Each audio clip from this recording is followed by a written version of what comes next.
are things at with Pistol and Boo Star Wars?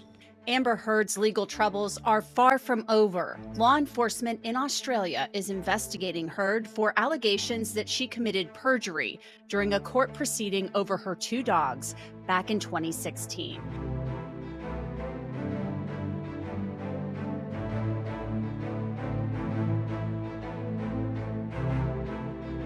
I'm Angenette Levy, and welcome to this special edition of Law and Crime Sidebar podcast, where we are going to tell you all about this investigation and lay it all out for you and how it started. Now, the FBI is assisting the Australian government in its perjury investigation of Amber Heard, and this has been going on for quite some time. Apparently, the FBI involvement has been discussed on YouTube for a while now. I found some tweets from back in 2021. People like the Umbrella Guy on YouTube, Jackson Bryan have been talking about this on their podcast, The Real Laura B. So these people have known about this, but we got some information about it and thought that's pretty interesting. And they're doing this because the Australian authorities can't just get on a plane and come over here and start interviewing people. It just doesn't work that way. So we thought we would lay this case out from the very beginning and tell you exactly how it all started, because people ask me about it all of the time. What's going on with the perjury investigation? What's going on with the dogs in Australia? So let's start at the very beginning. This all started in April of 2015 when Heard and Depp flew to Australia on a private jet. Johnny Depp was filming the fifth Pirates of the Caribbean movie there. And this was 2 months after the incident where his finger was severed. Well, on the trip, Heard did not declare the dogs upon entering the country, which is a huge problem in Australia. Australia has very strict biosecurity laws to prevent diseases like rabies and other things from spreading throughout the country. So when a dog or a cat from the United States enters Australia, it has to be declared, it has to have the proper paperwork, and the animals have to be quarantined for 10 days upon entry. These dogs, Pistol and Boo, you've probably heard all about them if you followed the Virginia case, were discovered when someone saw them at a groomer and people were talking about them being Johnny Depp's dogs. Well, Australian officials demanded that the dogs be removed from the country or be euthanized. If we start letting movie stars, even though they've been the sexiest man alive twice, to come into our nation, then why don't we just break the laws for everybody?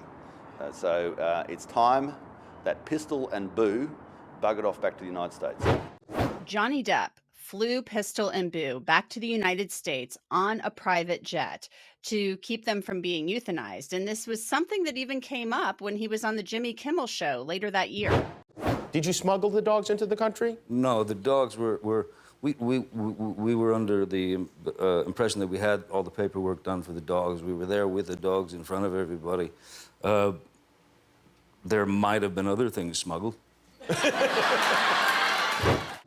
And someone from Entertainment Tonight also asked Amber Heard about the dogs.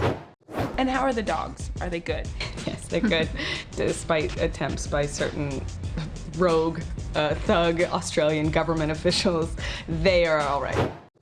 A month after that interview, in July 2015, those Australian officials that she called rogue thugs, well, they charged Amber Heard with illegally importing Pistol and Boo.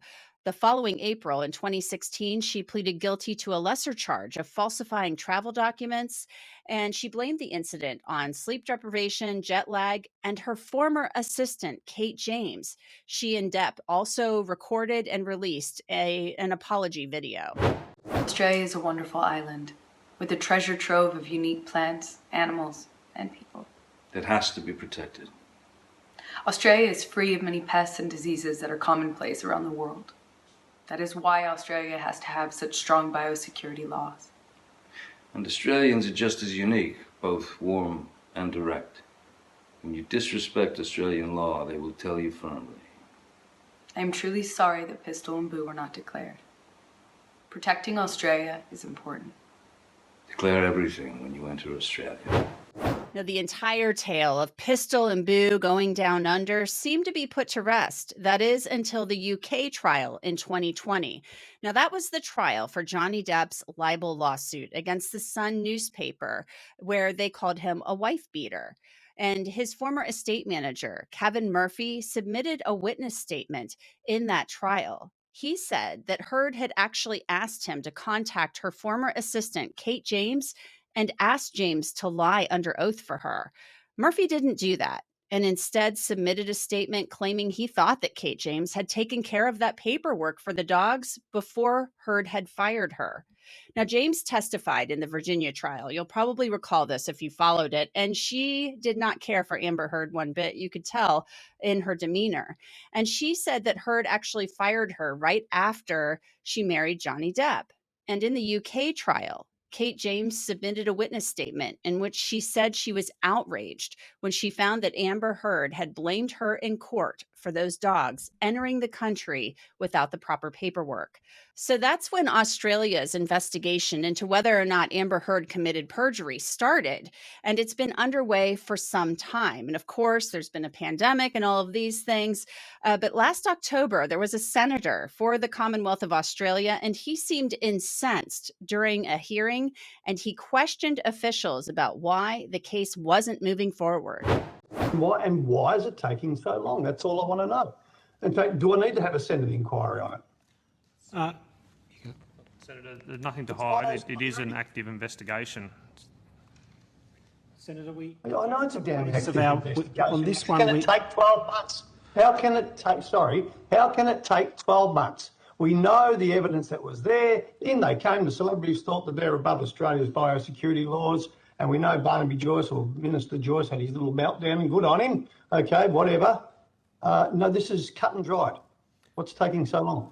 Well, Senator, it's only cut and dried if we can get a conviction, and we can only get a conviction if we work with our partners at the AFP and the Director of Public Prosecutions and with international partners. As much as we might like to pursue this matter, we have to go in the queue behind all the other matters that those organisations are dealing with and that our international partners are dealing with. But I think you can take it as read that, as Mr Timpson's outlined, we're pursuing the matter and we don't intend to go away on it. We will continue to pursue it. Mr Tongue is making the point that effectively the individuals associated with this matter all live overseas, and we are therefore reliant, or the AFP are reliant upon their ability to work with foreign collaborating bodies in relation to the issue. And we at the department are obviously reliant on the AFP to take this forward. So we understand your interest and concern, we all are, and we will continue to encourage those authorities to press on the matter as quickly as they can.